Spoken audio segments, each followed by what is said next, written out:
All right. Hello everyone. Welcome to VL, and we're back for a new season. Very, very exciting stuff. And hello, I am Jeff, and I'm here joined by Alex. Say hello to everyone. Yeah, hi guys. Cannot wait. This is going to be my first cast here, and I cannot wait for these games. Just to let everyone in the chat know, there have been some stream problems at the beginning of this, so if you could let us know in the chat, your input is more than appreciated. But yes, I am so looking forward to these games, and yeah, it's just good to have another split of a VL under the way. And just like that, we're back in action, man. Yeah, I mean, again, I'm super excited to be back as well. I will be your play-by-play caster for the day, and Alex will be on color. And so, yeah, this is going to be a banger matchup between Quantity Force and... I need to get that on my laptop just in a second. Sorry, yes. So, yeah, as you can see on your screen, this is going to be between Quantity Force and Limelight Avalon. So, again, what do we know about these teams? Again, very early on in the season, we can still see what they can bring to the table. But yeah, just, do you know any of the players, or how did they do last season?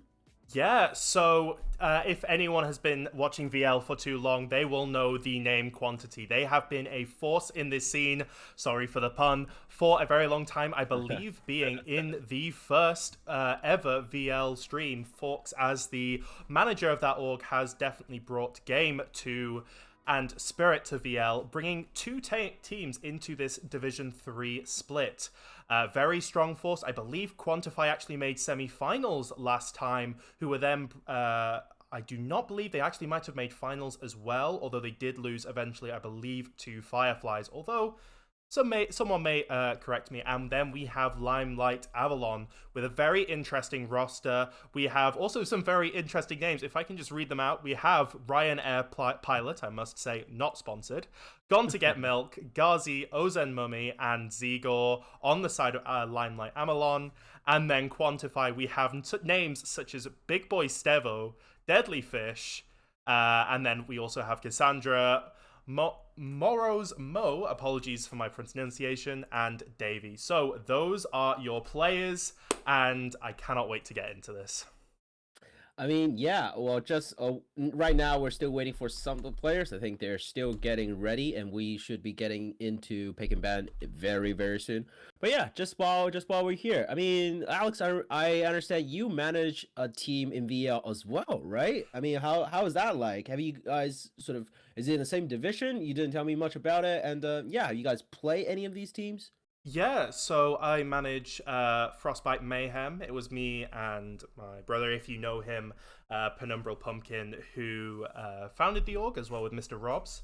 It has been a rockin' wild journey, but yeah, Frostbite Mayhem, we were Div 4. That's what we applied to, but along with Quantify, there weren't enough players, as you might know, so there will not be a Div 4 or Div 1 this split. It will be purely Div 2 and Div 3, which is why there has been a rule change to allow Quantify and Frostbite to assign two players, two teams to these rosters. But it's been very fun. We've been seeing a lot of Jinx first picks.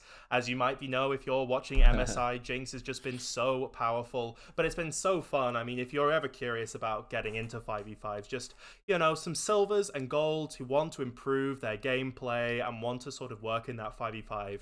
It is just a great atmosphere to work in, great to manage, and yeah, I would recommend it to anyone who does this. Yes, Toast Crumbs, we are nerf Jinx, absolutely.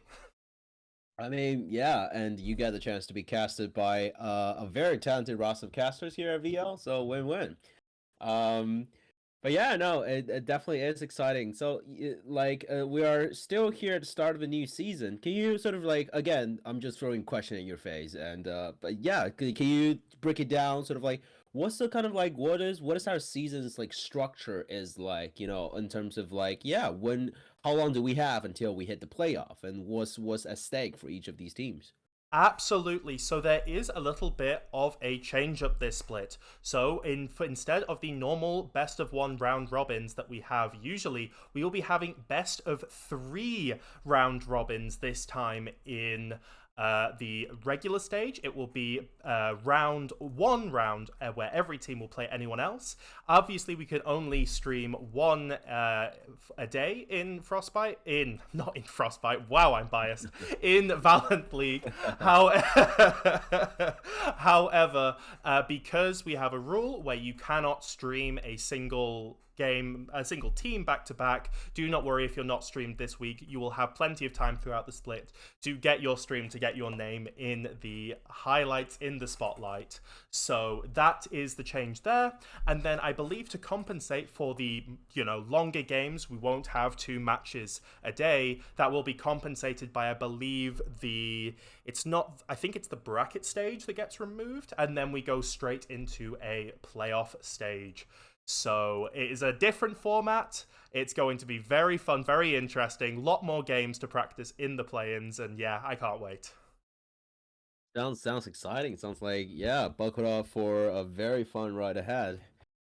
And again, just to update on situation here, I think we believe we have all the players in the lobby right now. One of the players actually have a crashed client. So again, it should be starting any minute. And while that is happening, I was talking to Alex about sort of our MSI experience. I mean, both of us were sort of super lucky enough to be from the UK.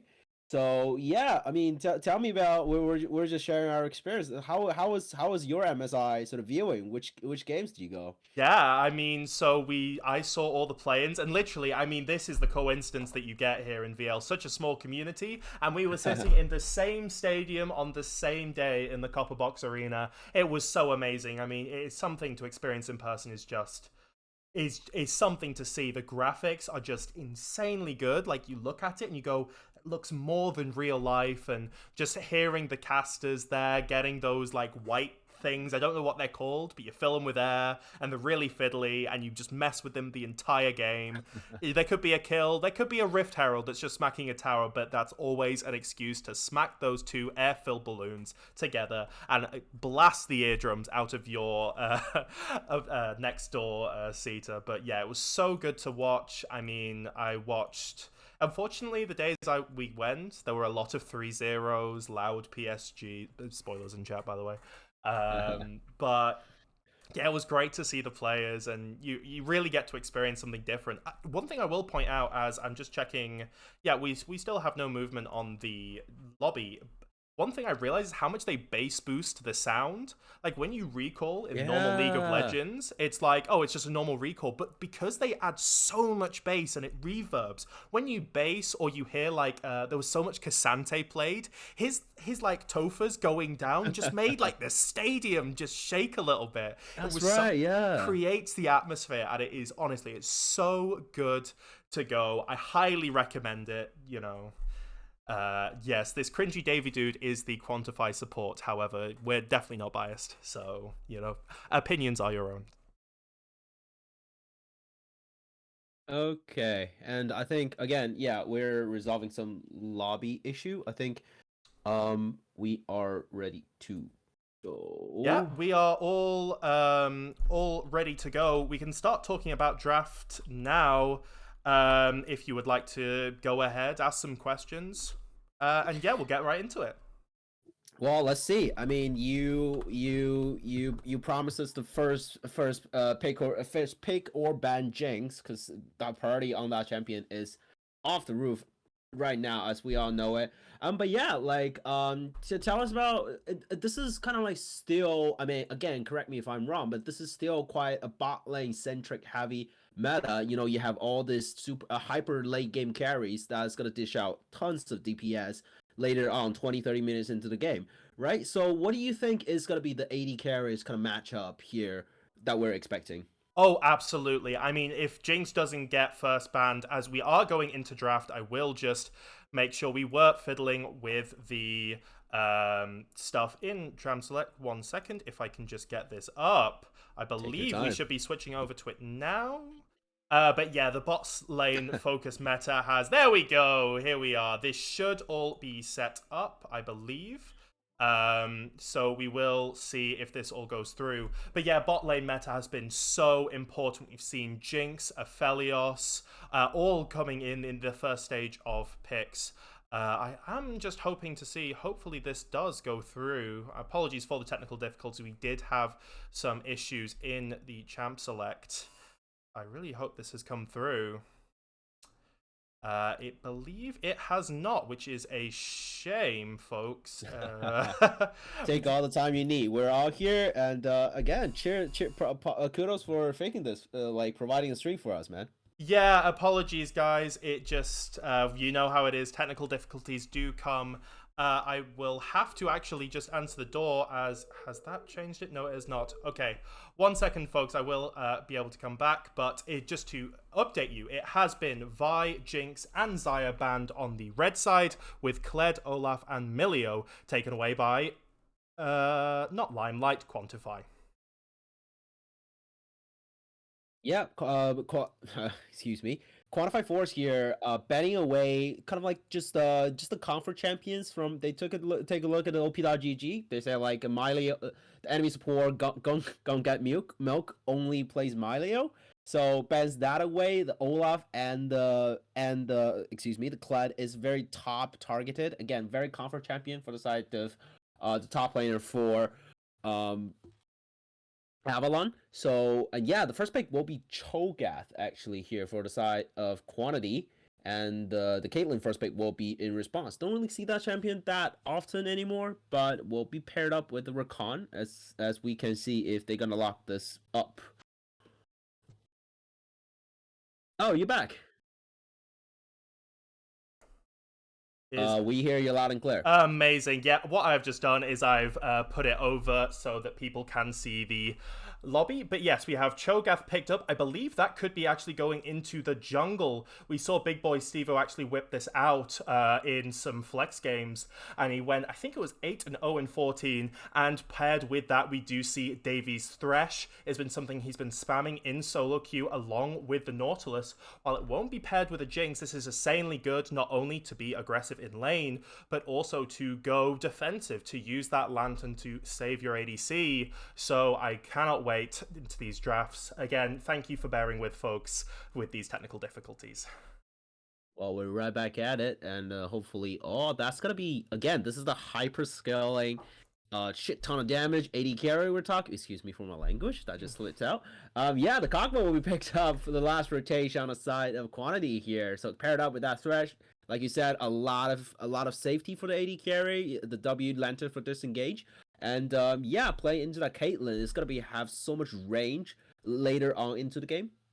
Yeah, absolutely. And this just talks about this hyper-scaling bot lane meta, a very much protect comp. I would like to highlight this Lissandra pick here because this is what Red Side is all about. It's about being reactive and using that R3 and R5 to potentially ban out. I'm going to expect some mid laners here over to the side of Cassandra. That Talia still very much open.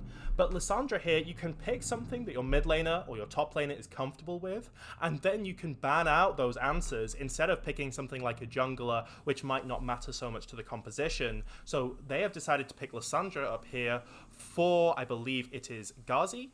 And yeah, it's a nice ban. It's a nice pickup, and we'll see where they go for this. Maybe more of a pick style comp here, maybe? Yeah, I mean, always that super reliable CC, the point and click, the ultimate and the W can always lock someone down. Flat, you compare with the flash as well, a lot of gap closing. Point and click the Kog'Maw onto the ground cannot pick up the lantern while he is locked in that Lissandra R. So yeah, they provide them some kind of avenue, some kind of agency to initiate fights, to find an angle, to get onto the back line. Once they keep clear this Kog'Maw away, the enemy team is going to lose a lot of damage in these 5v5 team fights. Limelight, stop listen. Turn off the stream. Do not listen, as we do see the Talia ban coming through, and we're also probably leaving this fifth pick for the side of Limelight. Maybe looking for, I believe it's the Kled or just some of the aggressive top laners that you can get. Soraka would be interesting here with the Rakan already picked up. As, oh, we do see the Ornn. We have seen that a lot. He's been playing it a lot. He's a very, apologies for the oxymoron, strong weak side top laner. Ornn is very good at losing gracefully and giving your team in the end game a lot of gold in that stats that you can upgrade with the Ornn's Forge. It is a very front to back team comp here from the side of Limelight. And Quantify here looking to answer this, will looking like a Maokai top, however, deciding against it. Well, this actually does maybe look like this Cho'Gath is going into the top lane. A lovely little flex from Quantify. This Wukong now going into the jungle. And then we are looking for a mid laner. I know what Cassandra plays. There is things like the Nico that he plays. Also, what is it? The Ahri as well. And the Vex that I also seen could go very well into these kind of comps. Veigar being hovered, and it does get picked up.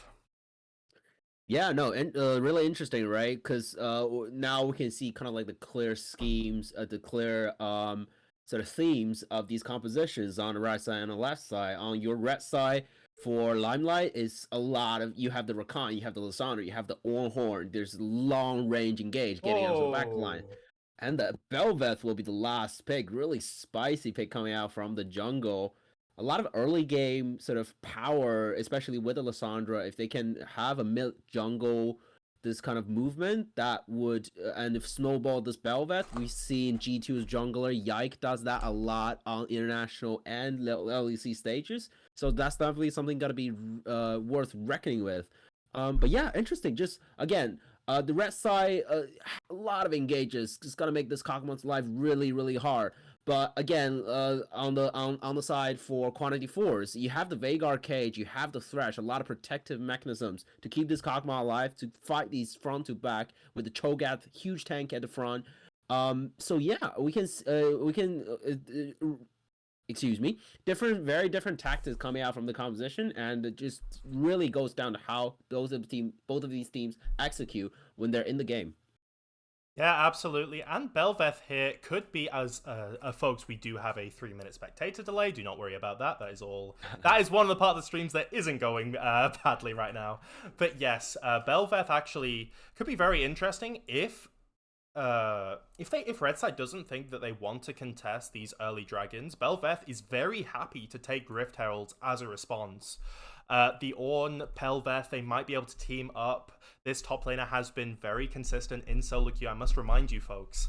And it's a very high DPS, you know, they might be looking in scrims and thinking, look, we can't deal with the meatball really that well. Caitlyn, not a very high DPS ADC. And so with something like the Bel'Veth, they might be trying to compensate for that. They might like a high agency jungler who is able to pop off. I mean, Bel'Veth, for me, I know this is, you know, not the best, but in terms of playstyle, I actually consider her somewhat like a Master Yi with that high attack speed that playstyle can just really carry, especially with the split push that Master used to be able to build with Bel'Veth's passive in the minions. So it's going to be an interesting little composition here. Obviously, blue side with Quantify drafting very traditional, very scaling, and it'll be great to see in the first game that we see on the Valorant Rift. Yeah, again, this is a very interesting sort of composition we have in our hand. Both playing, they need to play to their strength. And yeah, just looking at the bot lane here. So Kog'Maw Thresh, obviously we know, again, very sort of the Thresh providing that safety here. But how what do you think about this Caitlyn Rakan lane? You know, like not obviously I think when you pick Caitlyn, the most obvious choice usually comes to people's mind is the Lux support, providing the long range poke, and these kind of poke supports are great into Thresh. Just because it doesn't really have like a very reliable form of engage on you, and you can apply as much pressure as you want, especially with the Caitlyn in this lane. But yeah, what do you think about this Rakan pick in the bot lane? Will they be able to apply a lot of pressure in early game, taking turret place? That's everything that should come with a champion like Caitlyn, because the later the game, the longer the game goes on, is gonna get outscaled by the Kog'Maw in terms of the DPS department. Yeah, I mean, when you have something like the Caitlyn Rakan, you're going to get the push. It's just an absolute inevitability. You get incredible push. You can get poke under turret. That will be scary if we don't get a lot of jungle support to compensate for that. If the top side in the jungler for Limelight, they decide to just go top lane hunting. This can be very scary for a Caitlyn Rakan who might not have that support in that bot side. But, on the other hand, it's something that can have very good damage. You can see the Caitlyn comboing up with Rakan, using that cupcake trap to be able to stun and get a lot of damage and kill threat. As we are going into game, folks, I swear to God, I hope this works. This overlay hopefully should be going through. But yeah, it's going to be very interesting. Both teams have way to win. I don't think it's necessarily won or lost in draft, especially at this level. Not saying I'm any better, Silver 4 folks, but just the fact that it really does apply to execution and how these teams want to play. But overall, I would give a slight edge to Quantify. Well, now we shall find out if that prediction will be correct or not, as both of these teams heading for the early game. Just sort of on stream, we're communicating. Do we need to sync up at the same time? Right now at 26 seconds. Oh, I'm very much still getting into game. Right, so we will sort of sync up. Yeah. No worries, no worries. Apologies, folks. My computer was running at 80% before we were getting into stream, so we will just wait a little bit longer to get in on our side, so no worries. I mean, patience is a virtue, and we can examine all of these lovely skins from the Riot team. But yeah, I can't wait, to be honest. I mean, looking at these picks, there's nothing exactly I would consider too shocking, as we do see, I was correct that Cho'Gath do going into the top lane, as oh my god, all of this, I'm gonna have to sort this out, folks.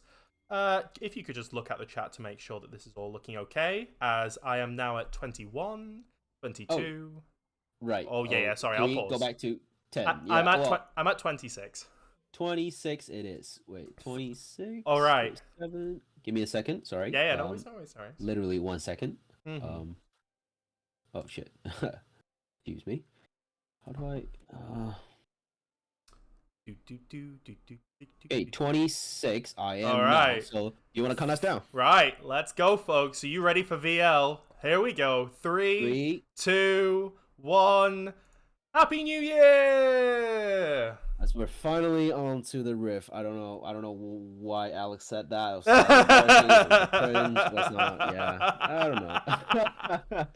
don't know. As we can see, slight shenanigans happening here on the level 1. You can see on the side of Limelight, actually piled up in the bush, and hoping someone would actually go in and check. They have the ward in front of them, so if anyone know, they would know in advance. But another ward dropped down by the enemy on the Limelight's red buff, so they would know where the jungler is doing his first camp, which appears would be on the top side.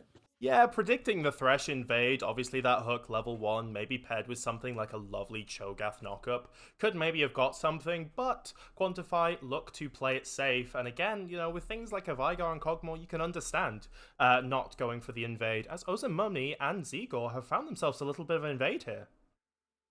Sorry, that's not correct. They are on red side. They're on a ward there, folks. So they will be spotted out. They will be spotted out, and the win goes swiftly over to Quantify. But yeah, as this early game kicks off, I think, again, the top lane is going to be absolute noodle fight. This is the Cho'Gath versus the Ornn. doesn't really have to happen a lot. They're just looking to scale up. The Cho'Gath's looking to get to that big, huge, gigantic form, and Ornn getting to that level 13, getting to that ornaments, and just staying healthy in that lane is all they ask for. Not a lot of damage to offer, neither of the champions. Well, so really have to get the jungler involved for anything to happen. And the mid lane, Lissandra would have a lot of sort of early agency, would look to push out these lanes, move together with the jungler, impact these side lanes, would be really beautiful. But yeah, the Vigar is still stacking up those AP, getting to those big item points will be his main priority. Yeah, absolutely. And you can see that in the way that the junglers have paths, both passing towards this bot side. Wukong to maybe catch an overextended Caitlyn and Rakan, and Bel'Veth looking to cover that potentially overextending Caitlyn and Rakan. Ooh, So as we Vigar do has to see be some really trading careful. here. Velvet goes all the way forward, but the camera pans to the mid lane, please. Oh. Won't be able to walk away, still have the cage, but here comes the Rakan, has to flash away, locks down two people in the mid lane. And very good reaction coming out from the Vigar, just keep himself alive there on that very, very treacherous miss situation. But not very good reactions on the side of our observer, so apologize. Yeah. But it was it was a good attempt. Again, even though Vigar is level 3, he has that cage, but he did have to flash and use his TP as a result there. A Vigar without a flash is going to be pretty significant, as especially Bel'Veth in Ozan Mummy is definitely going to want to look around this mid lane some more. I mean, yeah, just to highlight like a great play coming out from Gone Get Milk, this pour for Limelight here. They have the early push, this Caitlyn lane, and the level 2 Rakan really just walks up the river. Just so happens the Vigar is walking down that way as well, forms a kind of like a pincer with his jungler. That sentence will not be able to connect. And so forces out a Vigar flashed. I mean, he probably needed a flash regardless, but still a great play, a lot of awareness coming out, aggressive play from the support here for Limelight. So just to see how they can use this early pressure. Yeah, I want to highlight this vision on the side of Limelight here, because while they do have a lot of that upper river vision control, they don't have a lot of bottom river vision control. However, Wukong doesn't decide to go for that. He could have made a path towards this bot lane. However, he is content in taking the opposite side crab, as currently we're sitting at a 200 gold lead on the side of Quantify, but nothing too major right now. Yeah, just it's 40 minutes into the game. Everything is going well and fine. I mean, this bot lane is still absorbing the pressure. You can see the first back already coming out here for the side of Limelight. Just they have the wave push. They have that tempo advantage. Can back first, come out with some fresh items. You can see the back will be coming out here for the side of Quantify as well for their bot lane. So yeah, just sort of absorbing this pressure. I think they haven't lost their first play, which is a good news. And you can see the Rakan already on the roam, teaming up with the jungler, see what he can do on the map. Yeah, he does have to make some plays. I mean, when you see Kog'Maw and Vigar and Cho'Gath on a team, it's time to make plays, and it's time to make sure that you can secure, at least some kills. I mean, with only 2 CS down, but they do get spotted on this ward, I believe. They do clear it out, so no play in the top lane there. But yeah, you are on a ticking time bomb here. Both Kog'Maw and Vigar are going to be such menaces in this late game. Red side here, if I just do want to highlight here, are looking for a bit of an invade, trying to see what's going on in this top side jungle, just to see if maybe the Vigar can over position, or if the Wukong has camps up. But he's been farming very dutifully. It's currently 3 CS up. And as Bel'Veth transitions into the mid lane, will be spotted by Cassandra, and nothing will be happening so far. Yeah, again, absorbing the pressure, playing this early game very, very safely. I think, so far, even you can see there's no... I mean, there is already 400 gold lead for the side of Quantify. So you can see they're doing a relatively good job, even though they are dealt with this composition that lacks a little bit of initiative, that lacks a little bit of power in early game. But yeah, so far not giving over any kills, not giving over any kinds of advantage. This is a good thing. As the longer they scale towards this late game, towards this mid game, they're gonna have this definite advantage in these 5v5 team fights. Yeah, no worries. As also, if I could ask my play-by-play casters, we're in a bit of a lull just to check on stream and check on chat, because I will be currently zoomed in on this just to see if everything is going okay. But while he does that, I just wanted to point out that, I don't think you want to get first blooded in this game. This is week 1 of the split. This is the first casted game. Bel'Veth looking to go over for the dragon, does start it up. But yeah, you want to be playing safe. You don't want to be that person. You've been scrimming. You don't want to be the guy that goes 0-3, 0-4. As we see now a 4-man rotation onto the side of Limelight Avalon to get this first dragon. Yeah, the Drake actually will be started. So again, they start this Drake stacking nice and early, which is great. They always have that pressure. I think 7 minute first Drake, the earliest they can do might be the 27-minute mark. And to force out this sort of so point situation. So excuse me. So yeah, again, you can see business back to normal, and for the side of Quantify, they're more than happy to give away this Drake, just to get their carries farm up a little bit, reaching to that 1-2 item point when they have a little bit more confidence to participate in these fights.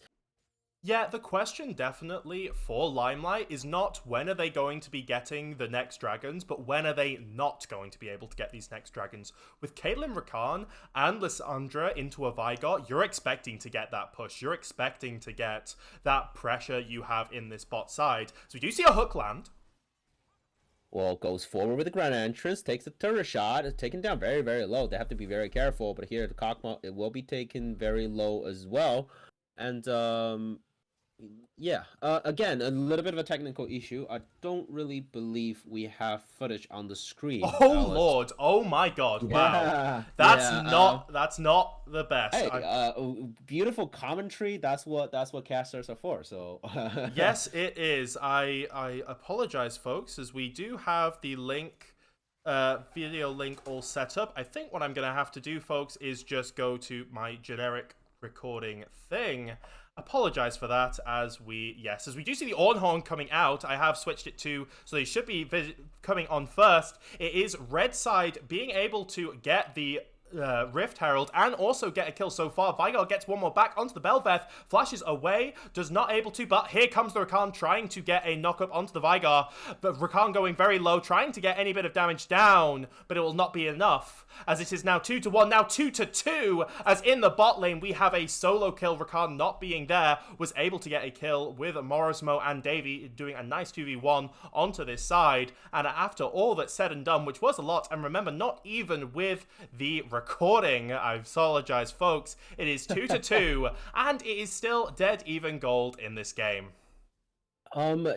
Yeah, you went off to fix the recording, and we are back 2-2 even gold. Doesn't seem like anything happened while everything happened absolutely during this period of time. So apologize again for a little bit of a chaos, but yeah, so much happening. I mean, should I break down the fight now? Because you did the play-by-play. I'm a little bit confused here.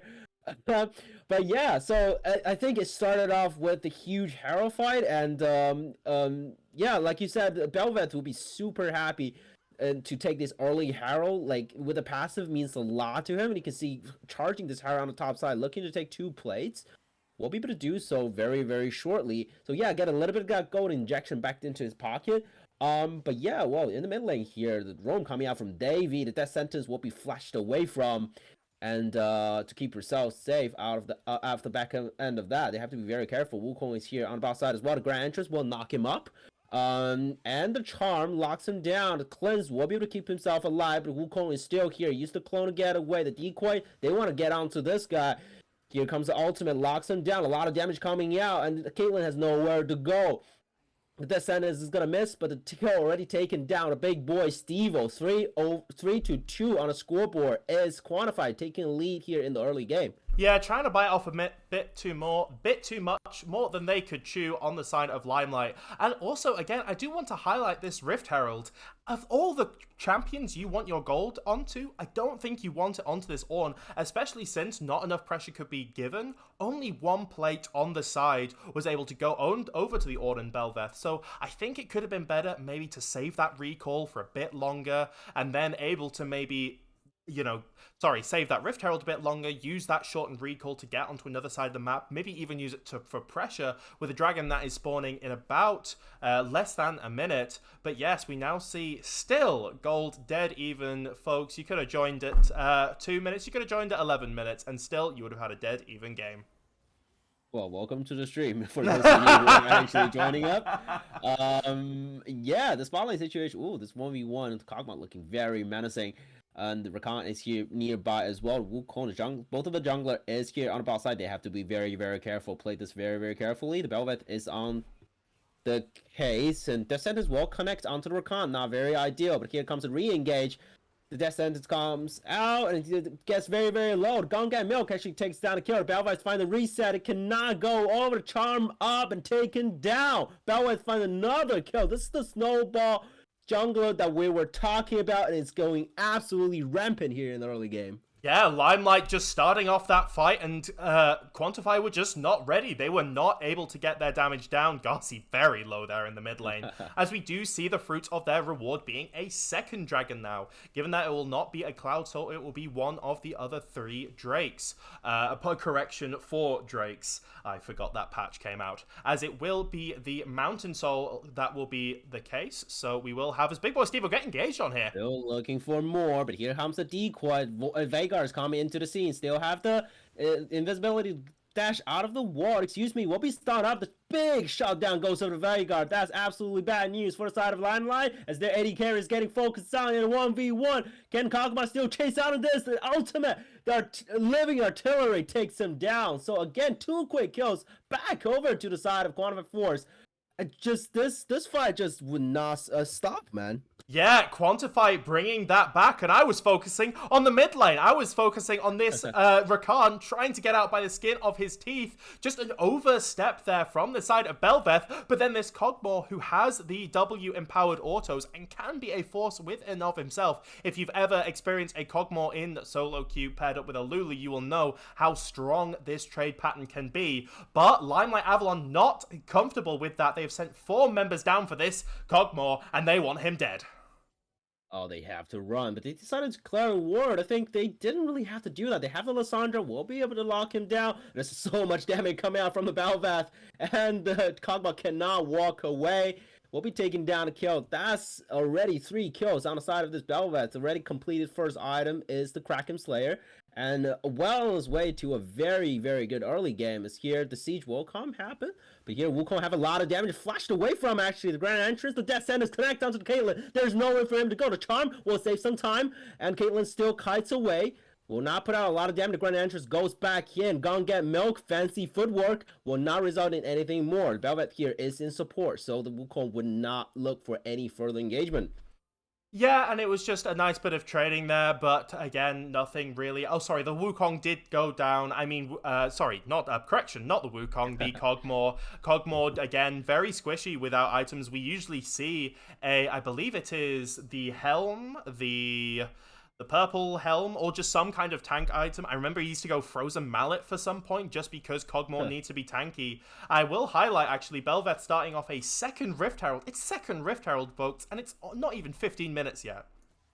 Well, you can look at this, and look at this Kog'Maw just spinning now. Rat-a-tat-tat. So much damage already, but taken down as well. So 2 versus 1, not really. TP coming in.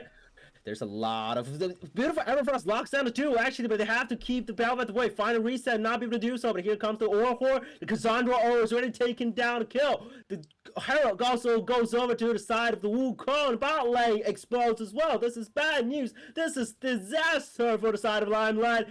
Try to find a kill back. Gunga Milk will not be able to do so. The Kog'Maw walks away, spit it out, and living artillery. The minions send him to the fountain, and Morris's Mo takes another.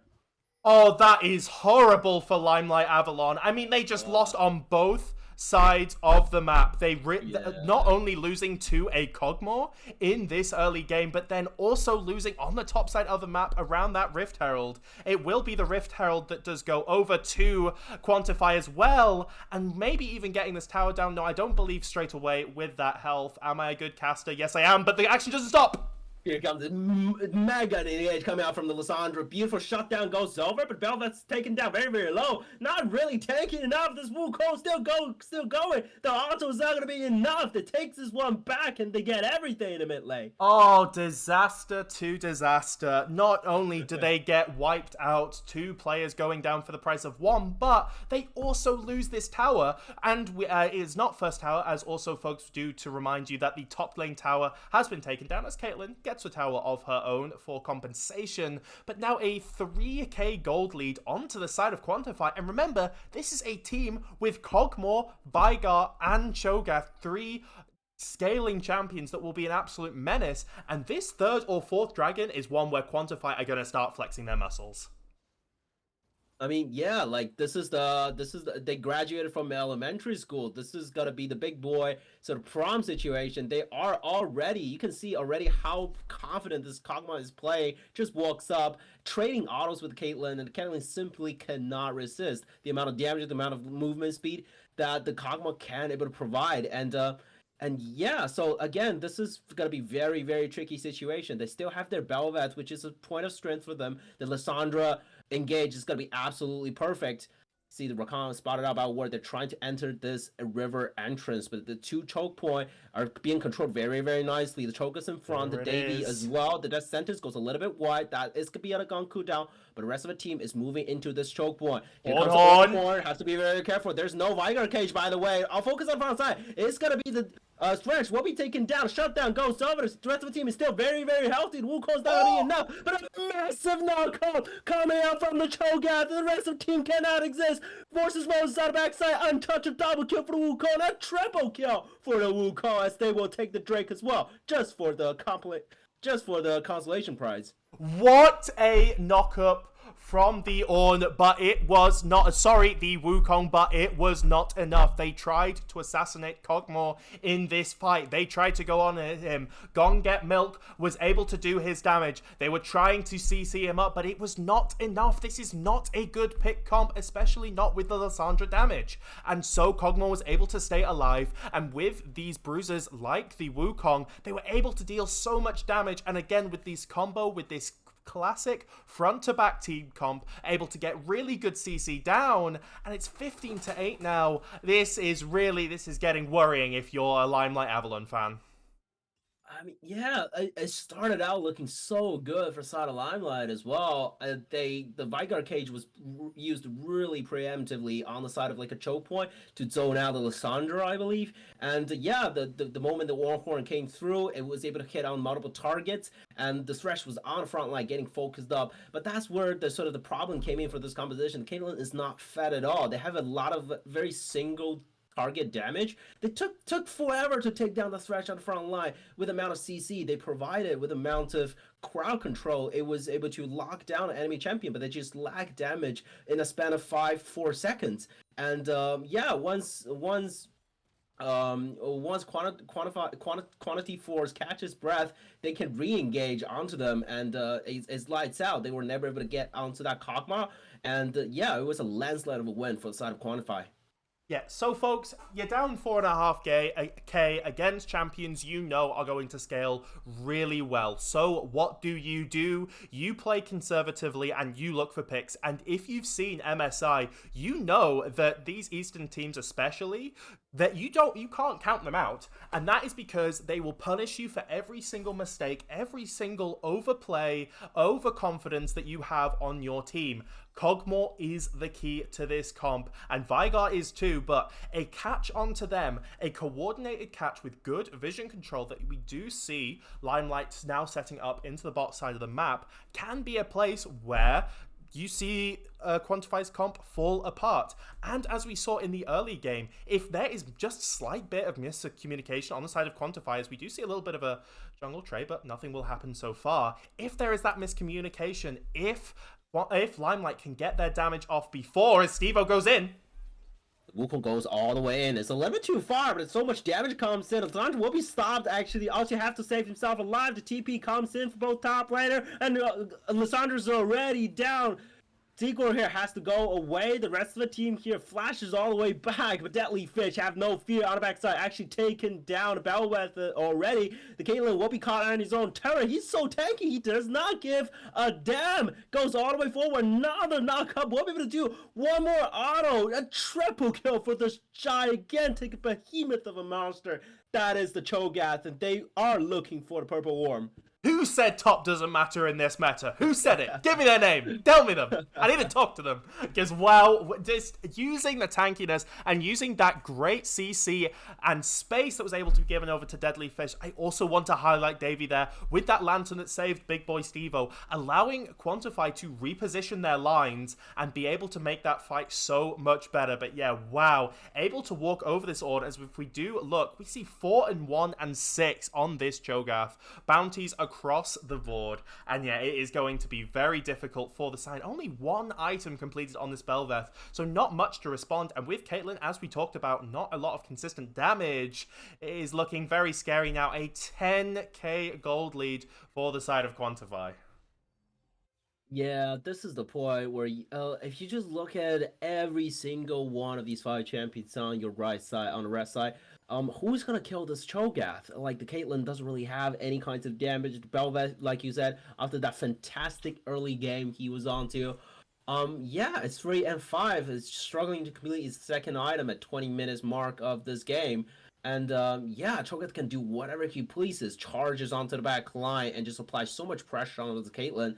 But on the flip side, if you look at this orange, sure, he is very, very tanky. But this is the Cho'Gath.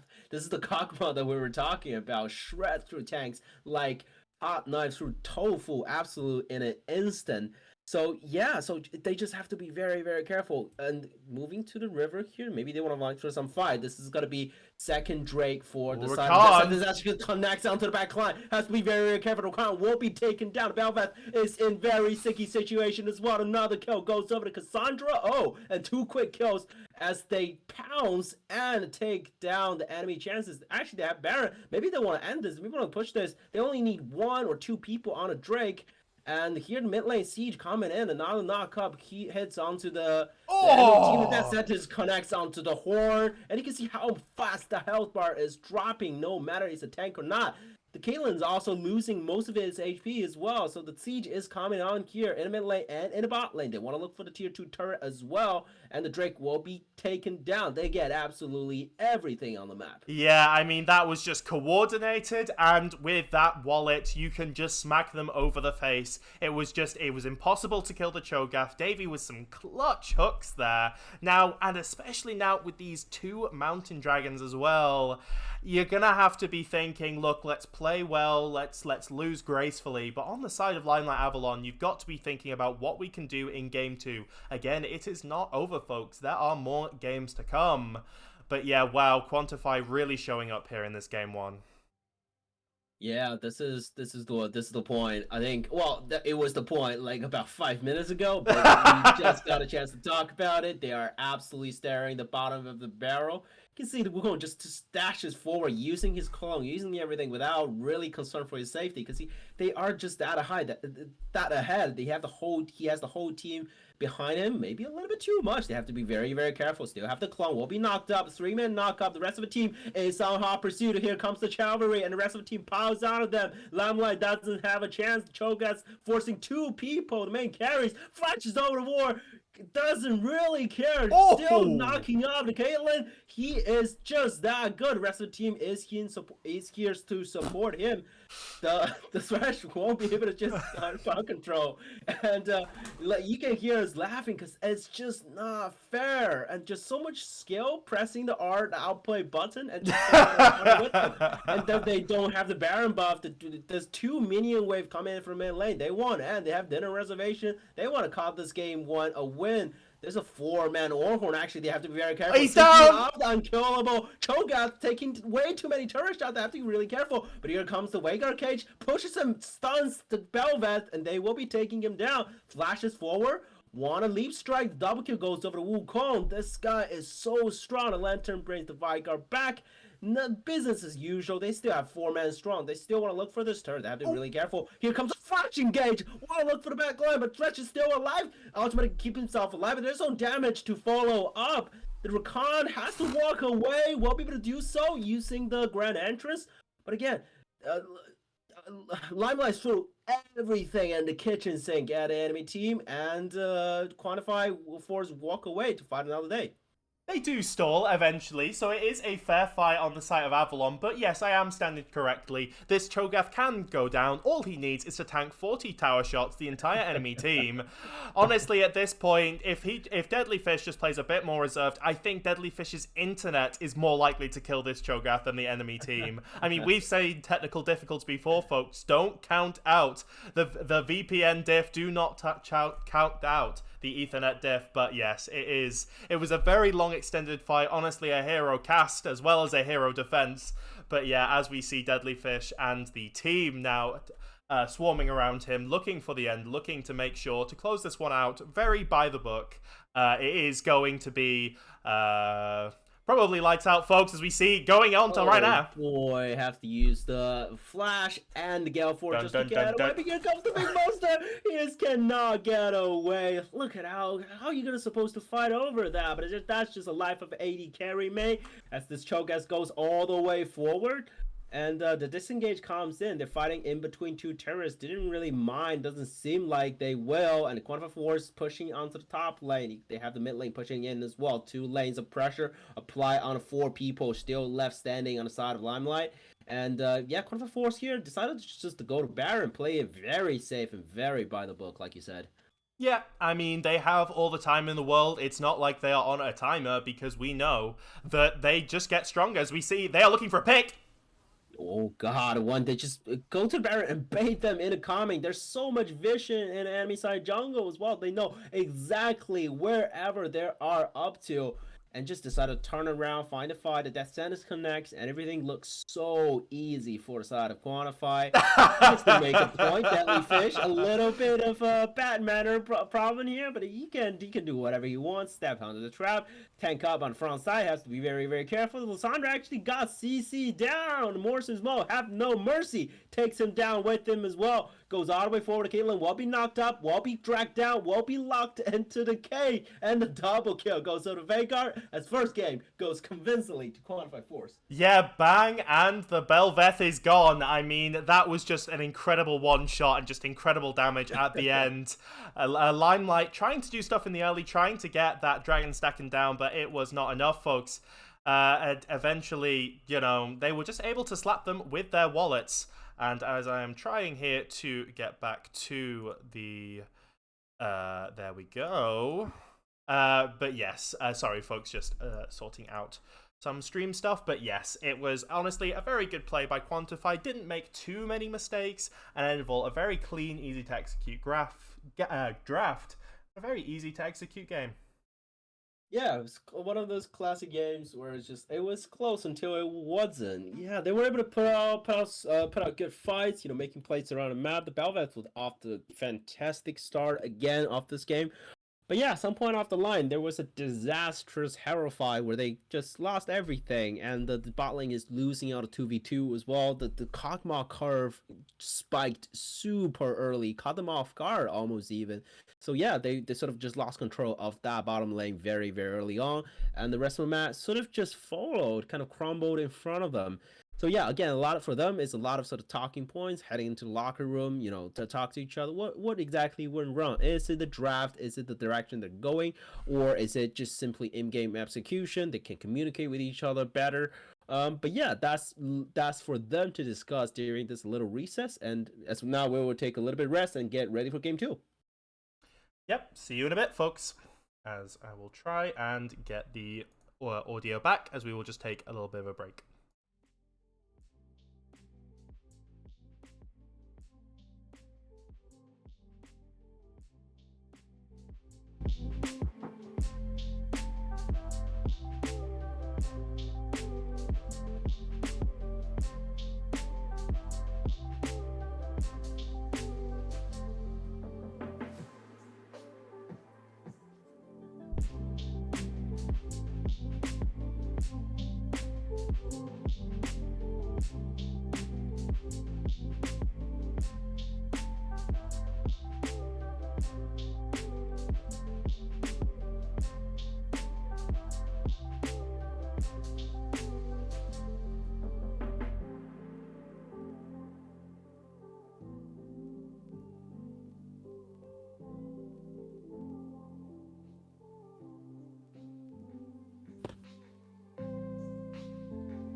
Hey folks, I'm just looking at Twitch chat now. Apologies again, but this is what game one is. This is what day one is all about. It's about tweaking things and making sure everything's okay. So I'm just looking at the chat now. Yep, a lot of yeah, a lot of people making up for that. But yeah, it was a bit of a stomp there on the side. Okay. Oh yeah, you're okay. We're just I'm just talking to chat right now. Hello? Yeah, hi man. Yeah, we're just talking to chat right now. We're just analyzing that. Wow, just big domination. Yeah, just talking to the teams now. We'll give, let's say, like 5 to 10 min break, or start whenever they want. Yeah, it's usually yeah, say 5 minutes. I think that's generally good. I'm just off to get some water. Yes, please do. Please do. Oh yeah, no. But yeah, Yeah, that was good. I mean, again, I was still a little bit rusty, I guess. It just like sometimes I want to say that word and can't get out of my mouth. It's like fuck, honestly. I hate that. I absolutely hate that. Just whenever that happens to me, like it does happen from time to time when you're like, especially like play stuff like that. Just like, it's just a horrible feeling. But yeah, it's alright. Yeah, it's a good game as well. At least it was quite competitive early on. So yeah, and yeah, I mean, just a bit of a wipeout. I get you, by the way, with that casting stuff. Like, when you're out of practice and you just go straight back into it after, not, like, warming up or anything, it's like, and the guy, he like, goes in, and then it... But yeah, no, I mean, sometimes you just need to get in. I mean, it also feels amazing. Sometimes you get into flow and just like fucking rap god. Like, I don't know, not rap, but like just you get into a good flow. You finish like a sentence, like a long kind of. It just feels great. Everything comes out really naturally, the way exactly you wanted it to sound as well. So yeah, it was great. But... yeah, I think definitely maybe going back to the draft board a bit. Also, I mean, that Cho'Gath Lex pick, because I know that the jungler also plays it. Fair enough. Yeah, it may be something they do need to consider if they want to, like... obviously, we are also waiting for the side selection here, because Limelight, after they lose, I assume they do get the side selection.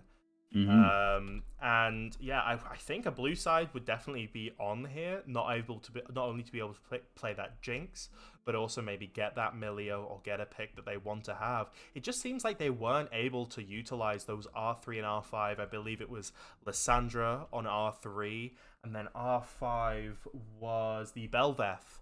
And those picks just didn't seem that impactful in that game. Yeah, it just I think what was I? Yeah, I mean, their early execution was all right. Again, they were sort of looking for plays and stuff like that on the map, but like once they fall behind just a little bit, it was beyond. There's not like a scaling factor they can come back from. There's not like something they can start later on to the game and provide, sort of like a game changing amount of damage or engage that can save this kind of just a team fight. So yeah, once they sort of had that horrible sort of play around the map, like Quantity just didn't let the foot off the gas pedal. It's just like all the way, just stomped them until the end of the game. So yeah, they need to sort of like I guess like a late game like a late game insurance or something like that. Yeah, and when we look at a draft, maybe we need to see if you don't want to go for something like Jinx, if you feel like that Kog'Maw is always going to get the better of you, if Limelight don't want to run something against that, consider something like switching Ozen to something like apologies, Zegor, the top laner, into something AP. I know he plays things like the Mordekaiser and the Gwen, and then have Gazi on this like Yone, or on some like melee Silas. You've got Ozen who has Kindred. You've got like tons of agency that you can switch things if you want to go Death Ball. Gone to Milk has 100 games I think this season on Taric, and you can play like lots of different styles that you can be comfortable with. But it just felt like in that game, Quantify and Limelight had similar sort of play styles, but because of the draft and how more coordinated Quantify Force were, they were just able to walk you over. And we haven't seen some of the big picks that Quantify have. Big Boy Stevo's Vi, the Talia that got banned out, the Nautilus and the Thresh that was picked by Davey. I mean, if you were to think of a player of the game on the side of Quantify, who would you pick? That's an interesting question.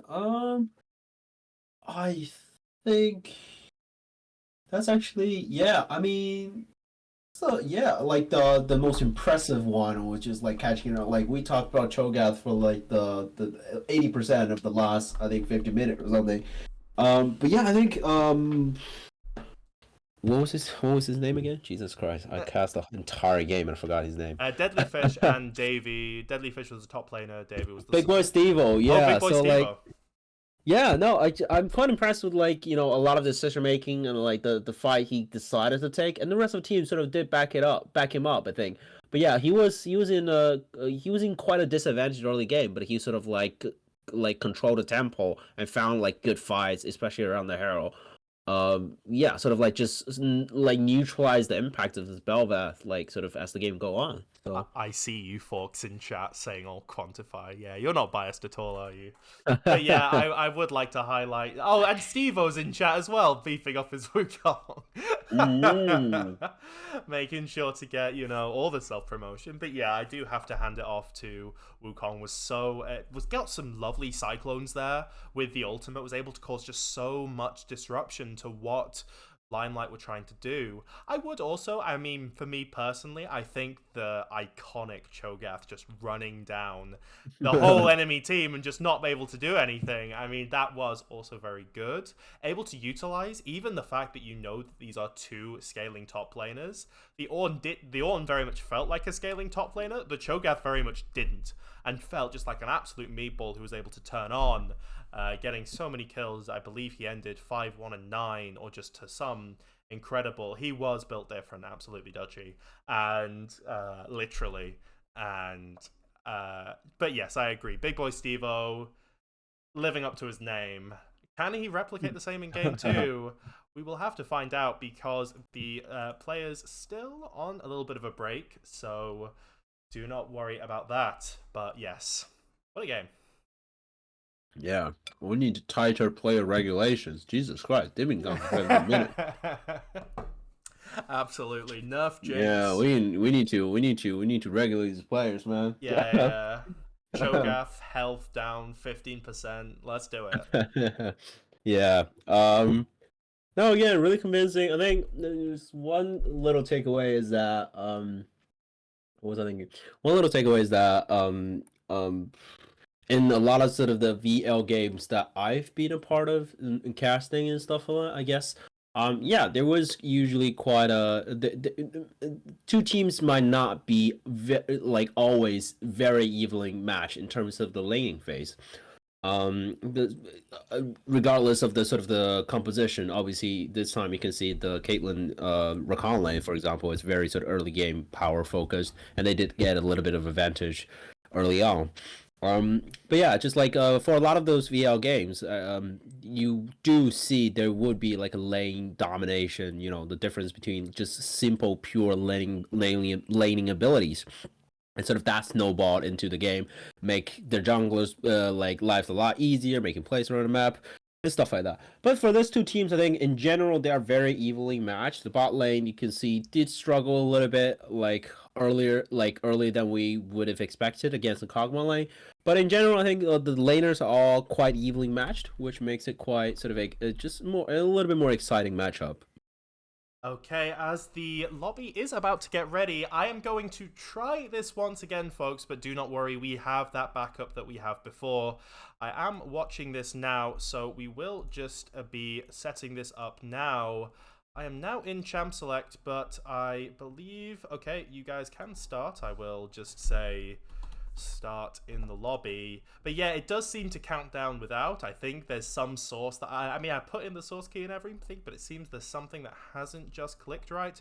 So we have a backup that I put here already, and that, folks, is just recording our stream generally. And as we are here now into draft. Right. Can you invite? Oh shit. Oh, I'm not in the lobby. Wrong. You're not in the lobby. Ah. Yeah. Sorry, I was waiting for you to invite me. Oh, sorry. Yeah. quit the draft. It's all gone Okey to doke. rubbish. Hey, guys, get up. We're doing this once again. Apologies. Unless you want to... Yeah, there we go. Thank you. Apologies for that, folks. Yes, I forgot that you don't have the stream key. But yes, there you are. Back in there. Yeah, not the face cam overlay. Yeah, maybe not. Actually, it is. I'd be half tempted, but I'm I need a shave. Let's just say it is currently looking at a very nice white desk right now. I don't know. Let's go 10 gifted subs, and yeah, well then we'll talk about Whoa, it. okay. Right, just double checking that we are ready. Yes, we are ready. Here we are. Oh my god, yeah, it is there as well. Okay, I'm just gonna see if I can get rid of that. We are into draft, folks, as webcam. Right, we will just disable this. And we will disable the border as well. Welcome to the back streets of it. Here we go. We are just recording our screen. Vi taken away on the side of Limelight here, as Limelight did pick blue side. Olaf towards Zegor on that top lane. Yeah, I mean, I think this is my personal experience. Like, this champion's busted. Olaf top lane. I don't get it. Like, I just don't get it. Like, you can't win a 1v1 against it, and like in mid game, in late game, it runs over you. I don't know if you guys have been watching MSI, you know BB did the level 1 Olaf invade. That is just absolutely stupid. The amount of lifesteal that has on this champion, the attack speed bonus when you're low on health.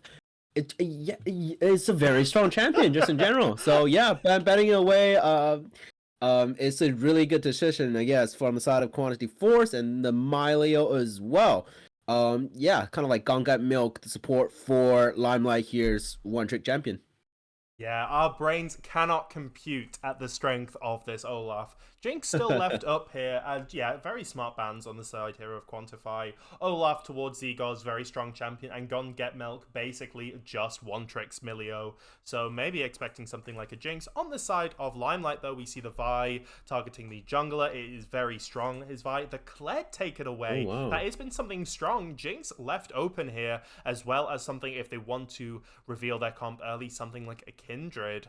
But yeah, I am expecting something like an ADC or a support here, something that doesn't give too much away, or something that just plays strongly to the blue side draft.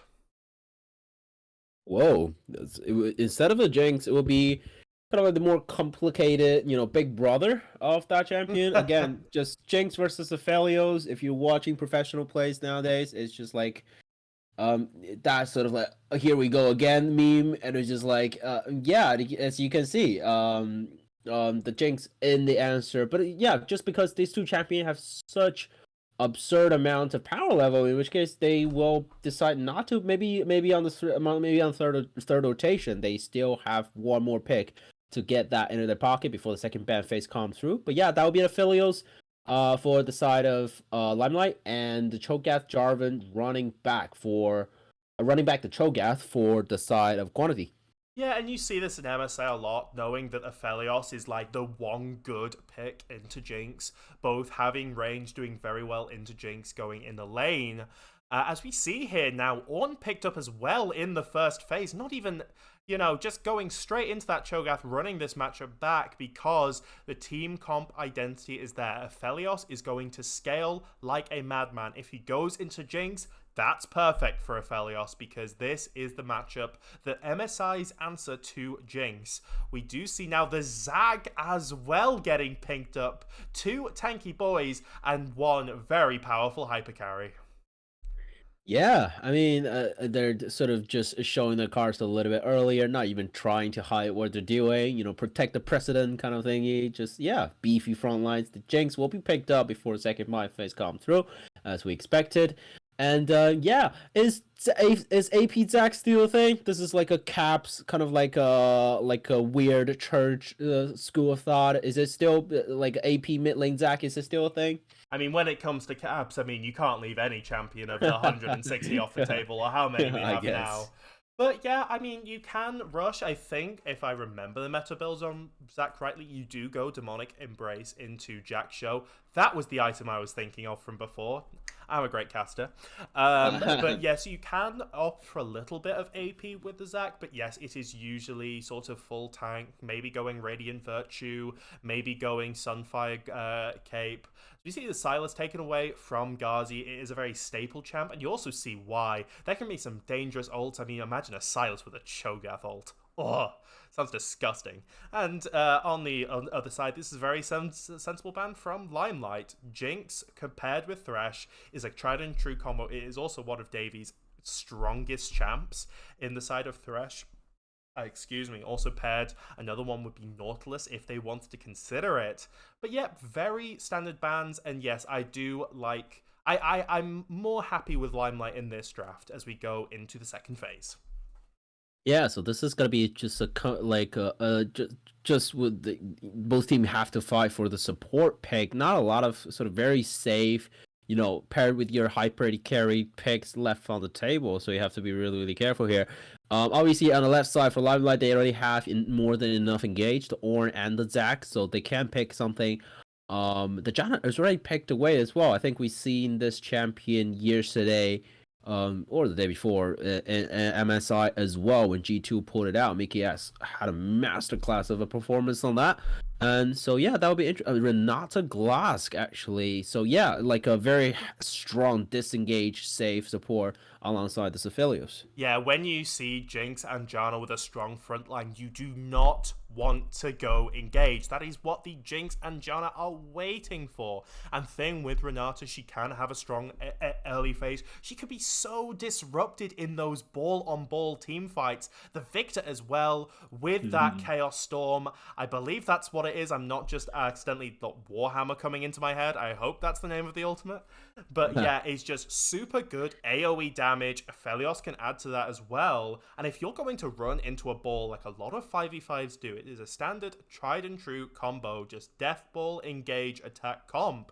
Something like a Renata and Victor, and that, disruption you can get from the Zac and Ornn makes a lot of sense if maybe lacking a bit of damage, and Nivea here picked up from the side of Quantify. Well, I mean, first of all, like you can like wake me up, like I'm just gonna go to sleep now. You can wake me up at 20 minutes point of a game. It's yeah, I mean, like let's be honest here for a second.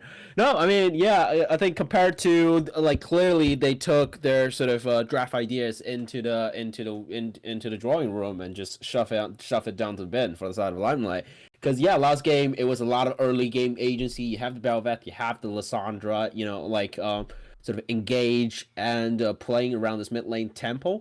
But now they gone full back. Victor is as scaling as you can get of a mid laner in here. Before he get 2 upgrades on that E and kill, you really don't really have a lot of damage before 2 items as well. He's not going to participate in any kinds of fight or do anything in general.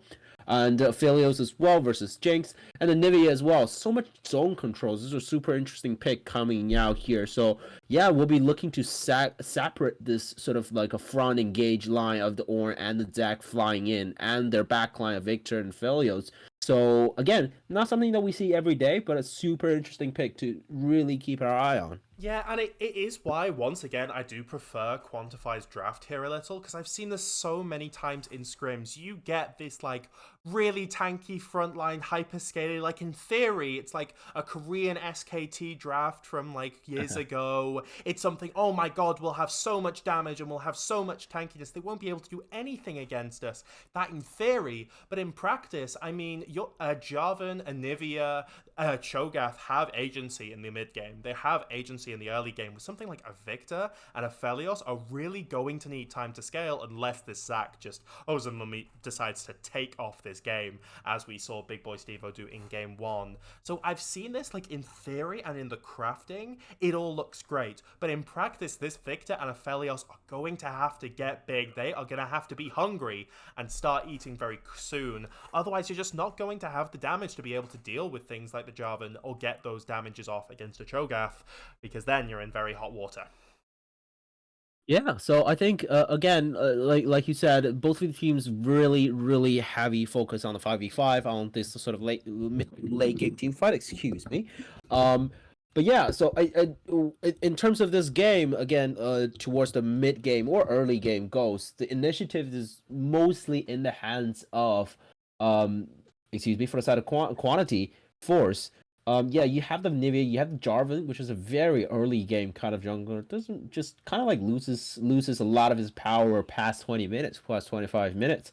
So yeah, looking for them to make some play, but also they have this insurance of the Jinx of this Cho'Gath to scale into the late game. So yeah, it just again it's to see like for the left side as well. For the Limelight, they does not lack any kinds of power, any kinds of damage. If they do get to the 3 item, 4 items point, they can be very scary.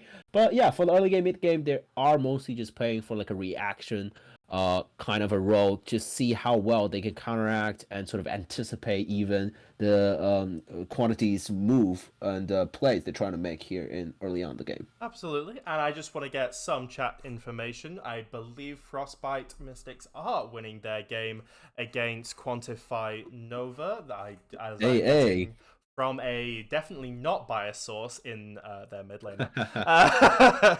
As we will not be experimenting with any of the overlays. We're just going to go straight raw into the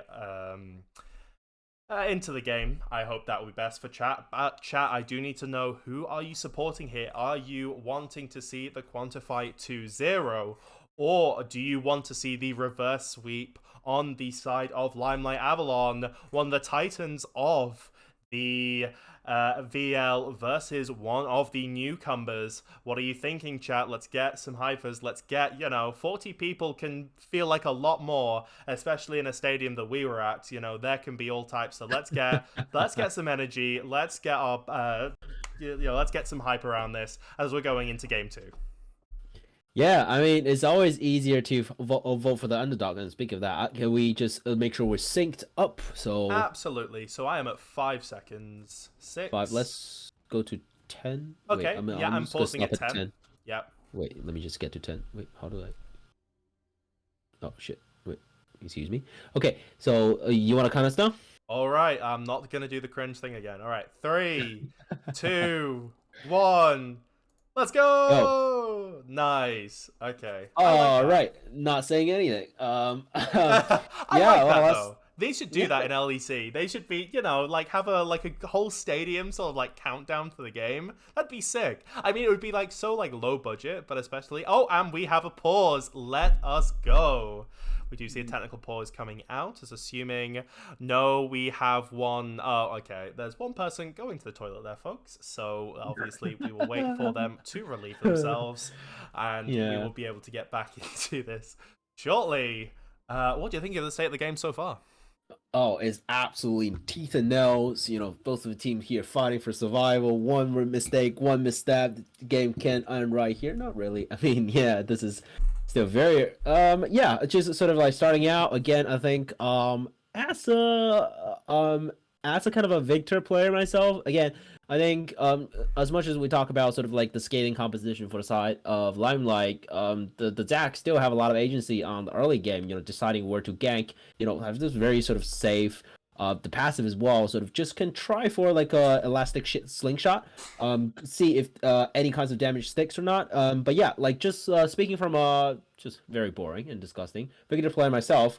Yeah, if this kind of like play works here in early game and the victor either get an assist or a kill, it contributes hugely to your scale. It just spikes your scaling curve super early. The fact that you can get that 25 stacks of upgrade for your passive, and yeah, the earlier the first E upgrade you get, you can be absolutely humongous. And again, I'm just confirming there's a pause on my screen as a result of there's one for me too. I was just wondering if I like would just reset the timer to So see this if is it's 31 seconds. okay. Yeah. Can We're you all good. pause for a second?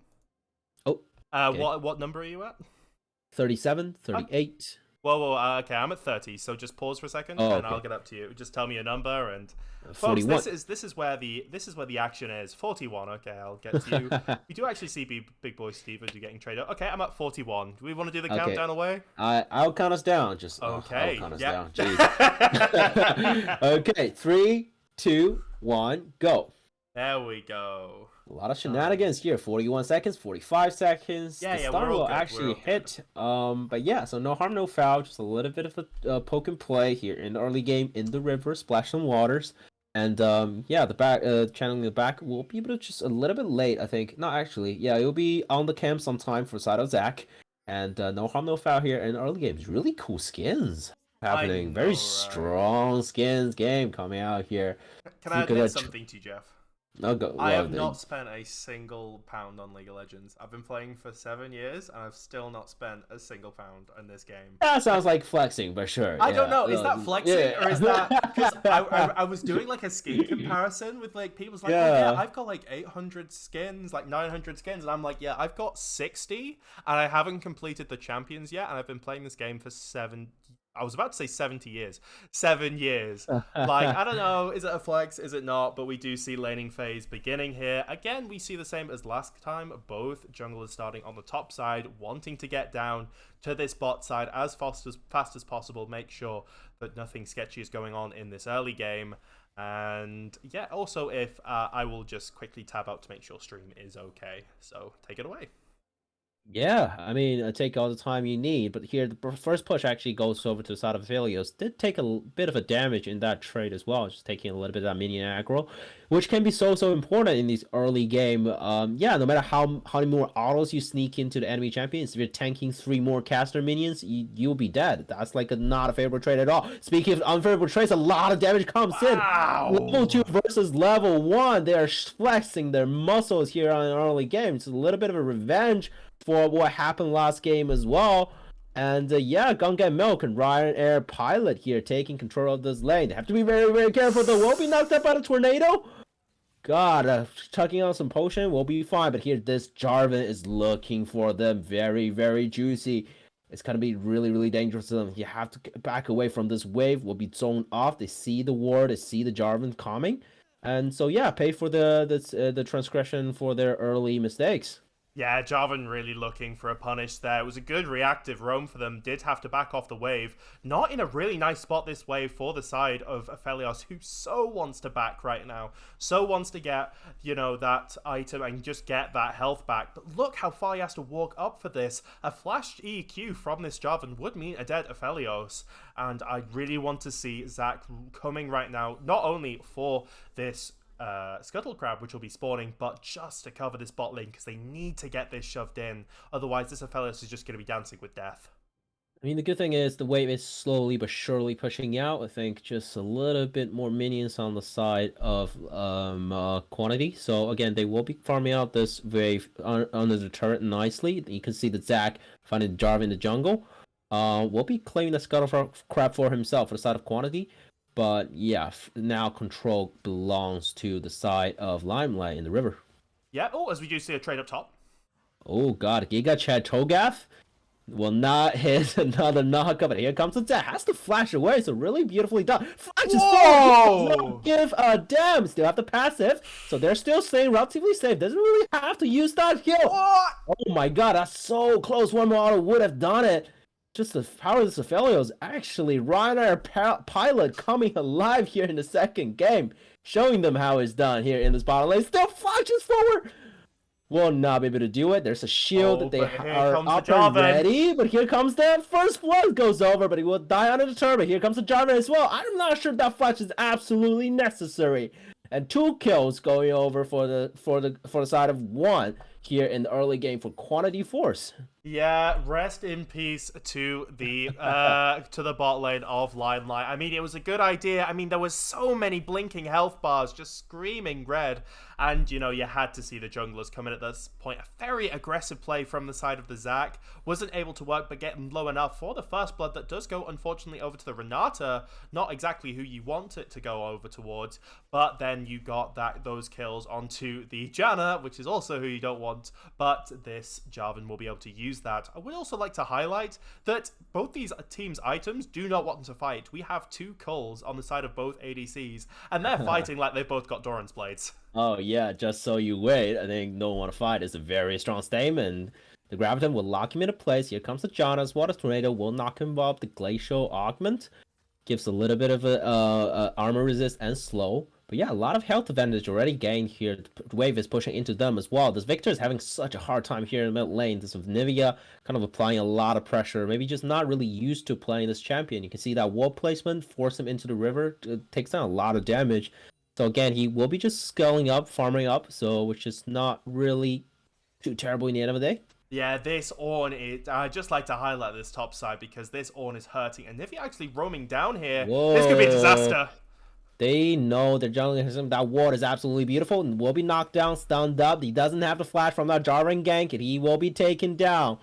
There's the Bella actually didn't come up, so I think it just simply inspired the 4 men on the bot side. The Nivea roam. That's not something that we absolutely expected about. And yeah, here comes Zac as well, just to soak up this wave. And the first Drake will be going over to the side of Quantity. Yeah, I mean, maybe just a little bit of miscommunication there. They should have pinged this missing from the side of Anivia. I mean, she'd been gone for a while, just straight up walked down the mid lane and was able to just get a lovely little wall onto the Ryanair pilot. Again, not sponsored, folks. I feel so awkward saying that, but Yeah.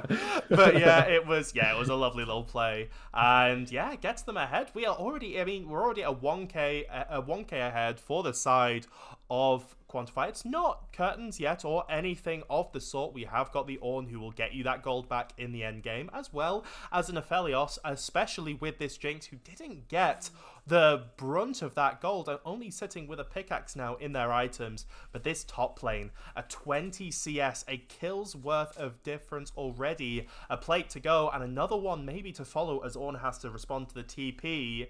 You've got to make sure, this is the game you show up. This is game 2. Any Limelight enjoyers in the chat have got to be behind their team here because they are going to need some big plays to get back into this. Yeah, I mean, it's just such a... Speaking of big plays, here comes Jarvan again. The Cataclysm lockdown too. There's no way. But here comes the counterplay. Zac is lying away. Super, super low for the side of Jarvan. The Chopper will lock him into place. Can the Janna walk away? Won't be able to do so. It's just a super close play. Beautiful response coming out from Ozumami here. Just expecting that Jarvan will be looking towards that bot lane. Not really anywhere else on the map he could do things.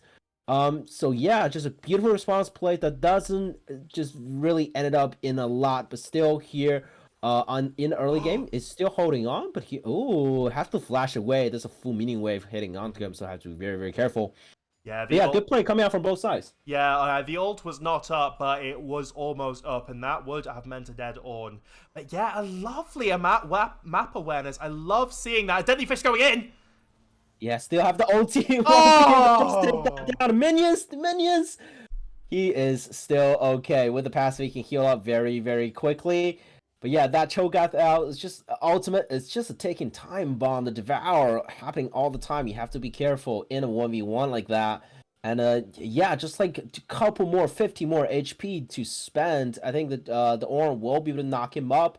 With the Brittle, will be taken down. So just really, really sad situation coming from the side of Zigor here on the top Oh, lane, and he is falling further and further behind. yeah, Z-Gore, more like Z-Gone. It was a lovely little try, honestly. Like, you saw what happened, another second, and the second ult of Ozen having actually to flash away there as they are able to get, because of the pressure on that topside kill, they are able to get the Rift Herald along with that, and with plate still up. Hopefully we can see a bit of a better take use of the Rift Herald. But yeah, it was a super nice try, and again, you are on, you're not too worried about falling too far behind, although we did see how strong that Cho'Gath could be when he was ahead. I mean, yeah, so like the map is just kind of like crumbling again around for Limelight here. The mid lane is having so much pressure, and the top lane isn't really doing that well neither. I think the only silver lining is, actually stop the charge here. Well, people, nah, it's not gonna kill him, but there's gonna be a lot of damage. I take that word back. The Devour is almost ready. Has to be really, really careful. Takes a touch and a minion damage. He has to walk away. Ended up being a slightly even trade, but there's so much healing coming in from here. But you have to be careful. Steps on the chomper, and the Musa actually blows him away. But Moonlight Vision is not going to be enough. A lot of damage is not enough damage. And yeah, good play from the Jarvan here. Just again stabilize the situation here on the boss side. Yeah, it was a lucky play. Zach going in on the top side. There is not a lot of damage, but they can do this all day. The Zac, actually take him down to Devour. So much damage. Oh, no. Can the Cho'Gath walk away? Will be taken down just for consolidation prize. Not saying what you wanted, but the Chaos Storm, actually, the Gravity locks him down. A lot of damage comes in. Can he find another laser? Goes all the way forward. One more shot. Will be able to do it. Doesn't have Vision, but can he take down the passive? The here comes to the Janna is arriving all the way from down the river. Here comes the Jarvan as well. Javen, as well. Lock him down. And yeah, the wall does not lock him back, and that will be the play. So just expanding that the passive just to keep himself safe. His cousin subbing in for Jarvan this game. Don't worry, you got it right. It's all about family and Demacia, and yeah, a lovely showing up for the Javen there. Really good showing. Very brave to sub in at such a last minute. Sorry, I've just messaged you. No, okay, you don't push it. Okay,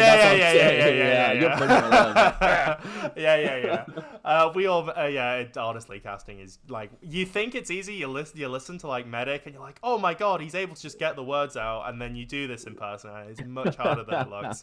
But yeah, it was a nice play, and yeah, this is again, something has got to come back for them, and we were talking about this. If this goes to T fights, look out Aphelios. He has lifesteal, which is nice. He might get some crits in there, but he just does not have the items. This Victor looking a bit better against this Anivia, but if there's not this damage from this backline, then this team just crumbles. And because of the pressure that Jarvan has been putting on, as Zac charging up the dash, trying to go onto that might be a really bad idea to have to disengage from here soon. But here the Cataclysm actually locks down the Renata Glass. Actually will be taking him down. 4 versus 2, 4 versus 3 will be able to take down. The passive comes out from the from the Zac. And the double kill for the side of Jinx, and all hope is lost. They have to walk down his turret. Jinx getting very excited. Moves will keep himself alive. One more turret shot. Flashes away. He does not. Masterclass coming out from the side of Morse's Mo. And yeah, they got absolutely everything off of that bot play.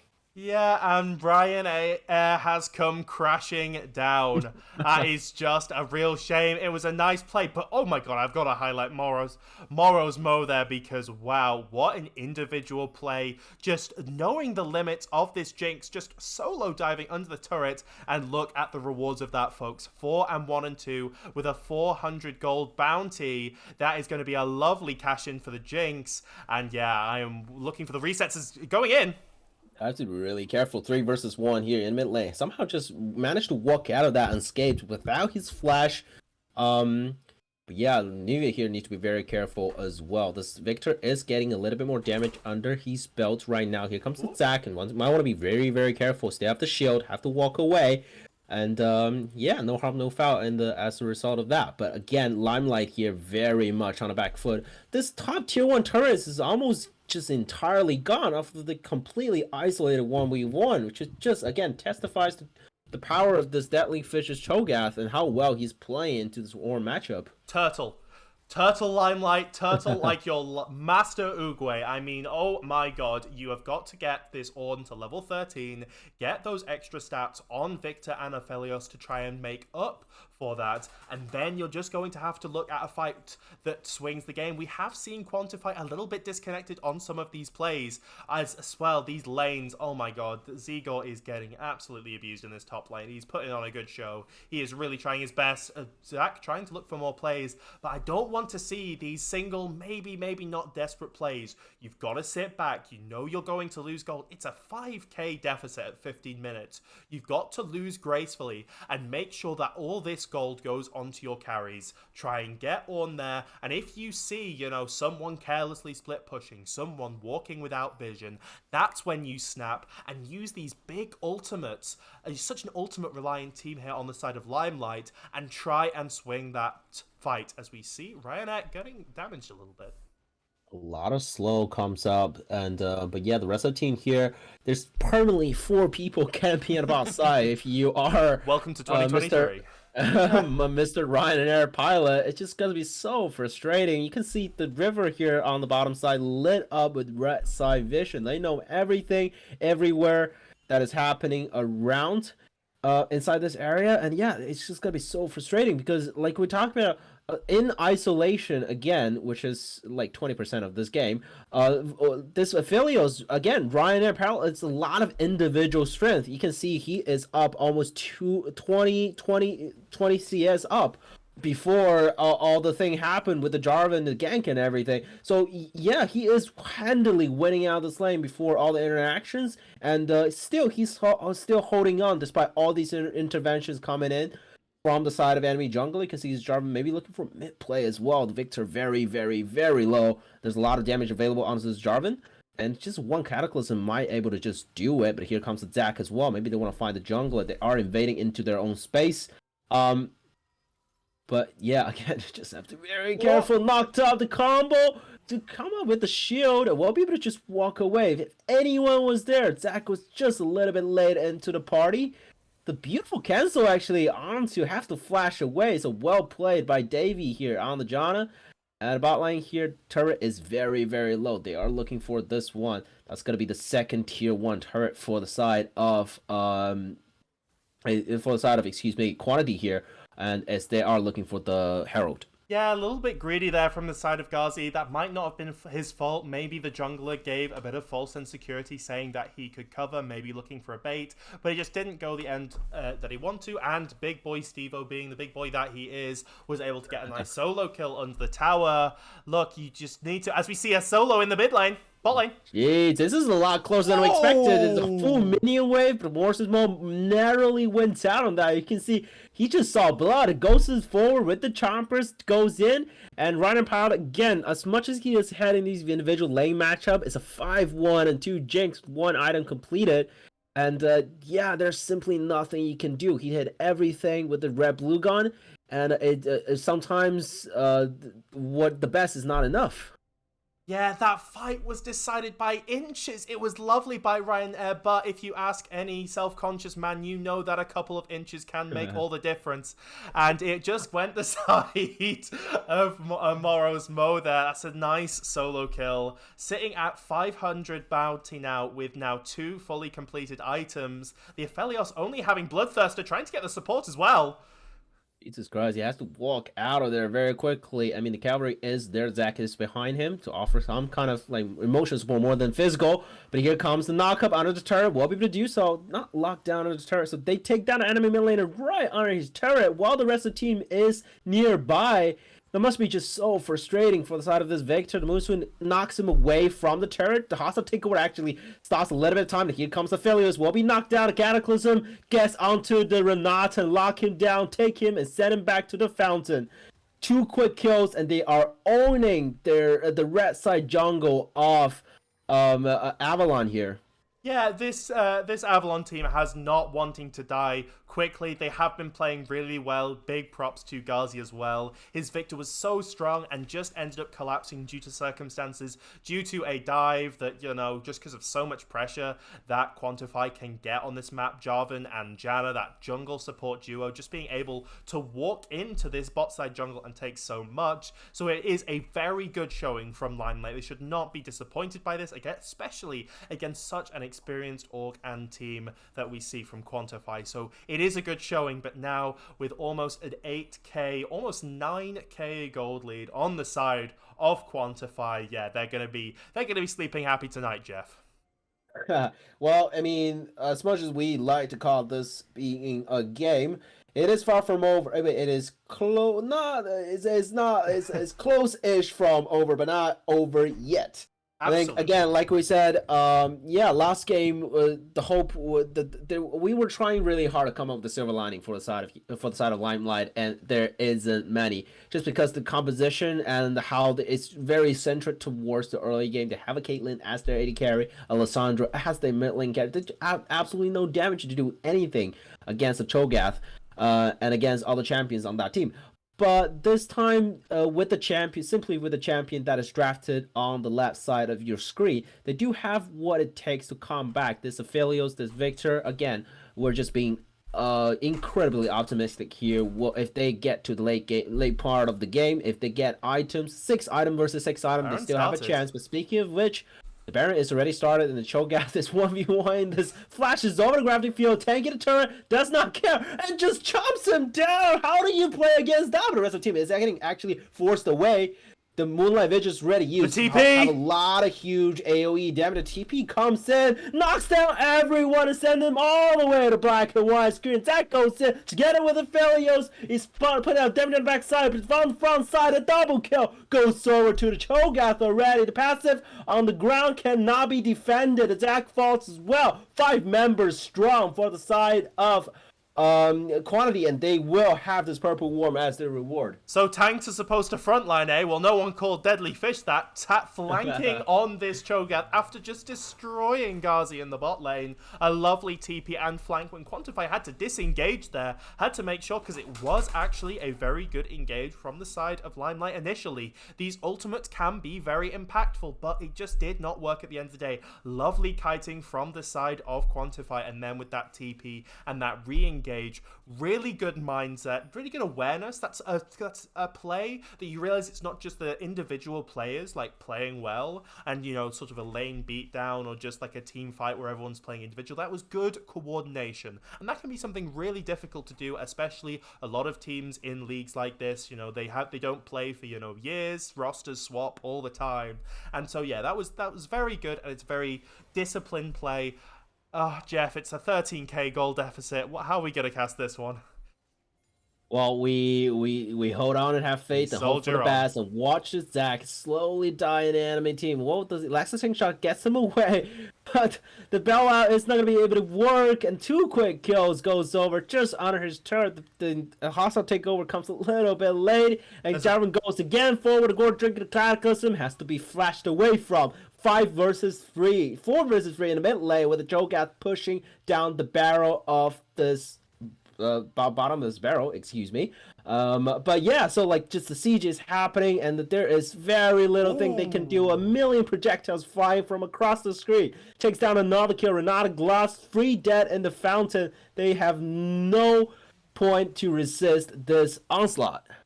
An unofficial Penta was maybe on there, as the Jinx could have got a double kill. Deadly Fish does not care what the game thinks. He's just going in.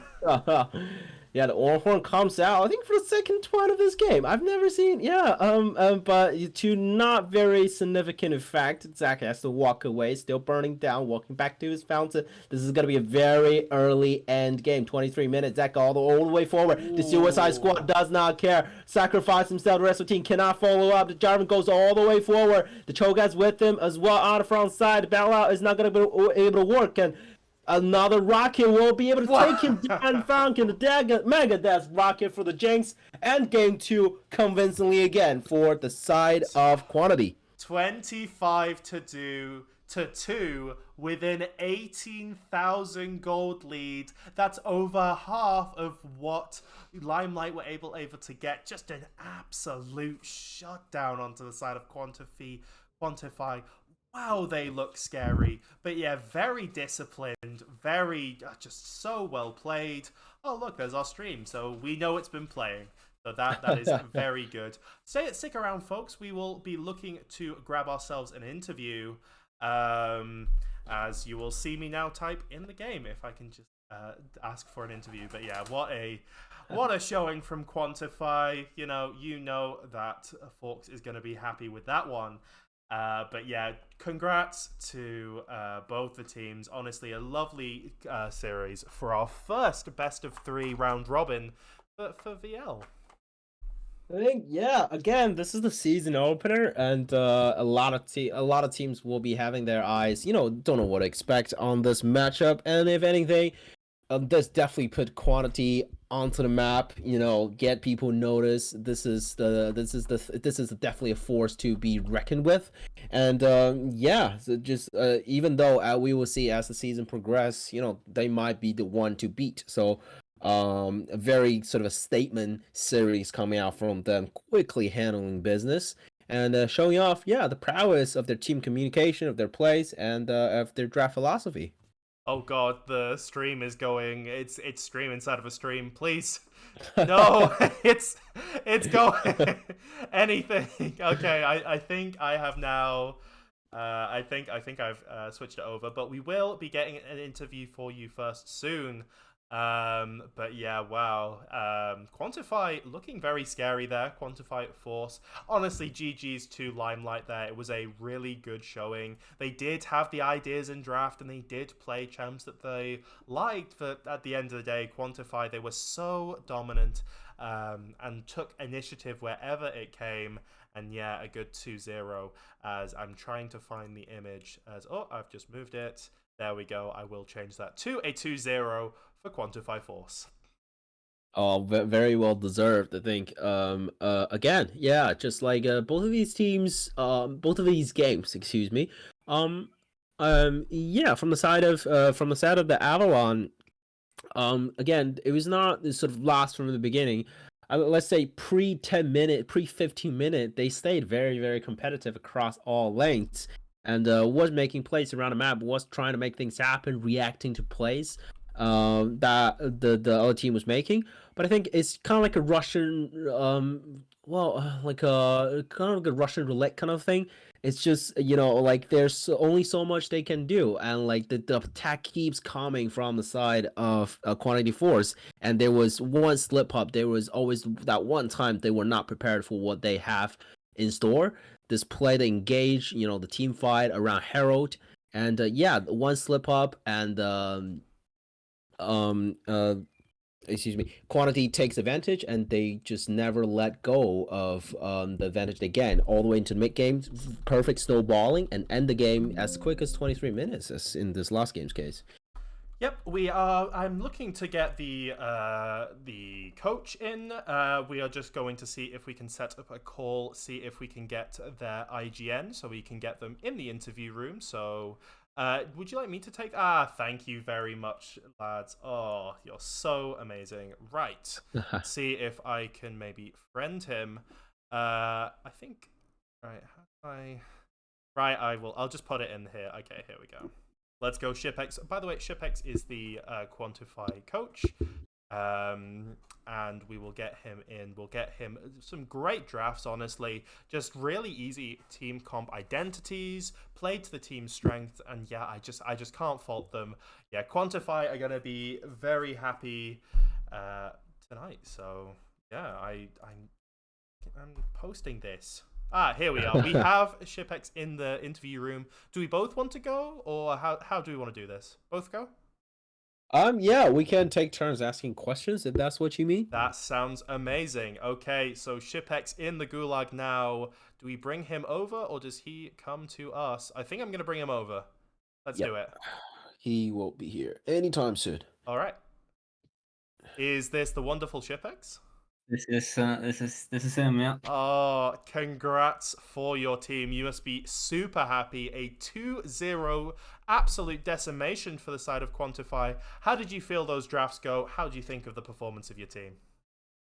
I think I don't know why they gave us Shogath in game two. I guess the salty run back, but I think the first draft was a bit shaky for me, to be honest. I could have done. I think the B2 B3 was could have been better. I think game two draft should be unplayable for them. Um, yeah, I'm really happy with how my team played. Really well done, and yeah, it was for sure a stomp. Yeah, just again, going back to the draft, and yeah, me and Alex was talking about sort of a little bit, and Alex said you did a few research on your team as well, and the Cho'Gath pick you were mentioning as well. Yeah, is it a well, again, not to give too much here to the opposition? Is it yeah? Is it a flex pick? Is it something that you guys are really comfortable with? And yeah, because you first picked, I think it's first picked it in at least in the second game or both games. I mean, one thing's for sure, Shogath can be played in pretty much every lane. So yeah, Right, yeah. it's definitely a really strong pick that is very flexible. But like, there's no reason to flex it when enemy team picks tanks anyway. Shogath does really well into tanks. He has no issues. He's just chilling really, getting to stack, and he becomes a big problem the enemy team can't deal with. He is just shilling indeed. But I'd like to ask you, one more question about, was there any prep that you had like into this? Like just maybe not to give like too much away in terms of the specifics, but as a coach, maybe for people in the chat right now who are looking to coach a bit more, who are looking to sort of get into draft, how do you prepare for a game like this? How do you prepare one where you're looking at pretty similar draft identities? What is the key for you? What do you go when you look down the op.ggs? What's the first thing that comes to your attention that you're looking for? I'm looking for. I mean, for me, I'm looking for picks that their enemy team obviously plays well and that are hard to respond to in draft, and you want to get rid of those picks. Like their support is a good Taric player, but responding to a Taric in draft, not a big problem, right? Maybe you don't want to let it go through to the second rotation, maybe, but that also depends on what you plan to pick on support. If you're picking a range champion, then there's no reason to ban the Taric, right? Because it's not going to be a problem. So yeah, I don't know. You just have to think a bit about what you want to play and what kind of responses you have into different stuff they could pull out. I guess, and you take it from there. Absolutely. Jeff, do you have any more questions? I think yeah, not really. I think again, just sort of like if you don't have any more question, like kind of like a round off kind of like yeah, it's just like after. I mean, again, fantastic performance from all five of your players. I think for two games is as they played as well as we can expect, and it was a very convincing series 2-0. But yeah, so if do you have anything that yeah, if you have to pick anything, just your players can still improve or sort of like learn or take away from this series, what would it be? I think the main thing is we had some fights where, especially early on in the game as well, where we could have definitely executed better. There's just some scenarios where the execution could have been better. Sometimes there was a little bit of macro as well that could have been better at certain points, but no, I wouldn't say there was a lot of weaknesses being shown from us today. But when we play better teams, more weaknesses will show as well. So Oh, I we'll see. will. I will just have. It's just a quick question here from chat that I think is quite interesting. Just a quick fire question. Where does the name ShipX come from? Um, back in the day, some of you might remember the legend Gripex, Yes. the Lee Sin main. Oh my god. You Yeah. know, the goat. Mm-hmm. I thought that name was really cool when I was like 14. So here I am. And you just shipped him so hard it became part of your name. Yeah, Whoa. exactly. Yes, that is I just amazing. I stole his identity. I love that. Well, thank you very much, Shipex. Congrats to your players. And yeah, we'll see you next week or whenever you play. And yeah, your team looking very scary. So thank you so much. Thank you. Congrats on the win. Thank you. Thank you. You can leave the lobby now. Yeah, no, we're kicking him. Yeah. Awkward. Well, that's all laugh and fun, but that is that for today. It's been a great pleasure casting for you guys, and Alex, it's been a great pleasure casting with you as well. I had a lot of fun. It's been a quick series of kind of like a stump, but again. If this is a signal of anything to come, stick with us. You know, this is only the beginning for our new season, and we have a lot more great games to come. Yeah, thanks, Jeff, as well. Thank you for chat as well. Much love to the chat for helping and bearing with us. Yeah, it was very fun to cast. I'm smiling ear to ear. Some lovely players. And, you know, to everyone in the chat, you know, if you might thinking you have missed out on this split, do not worry. There are always people looking for teams. VL is a very small community, but always looking to expand. If you want to go, if you're looking for some scrims, you just want to try out, we're a very welcoming community. I've met so many lovely people here. And yeah, I'm just so happy to be a part of this. And yeah, have a lovely evening, guys, wherever you're from. Yeah, have a lovely night, guys. Good night to you guys. Have fun.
Hey. It's all good. It's all good.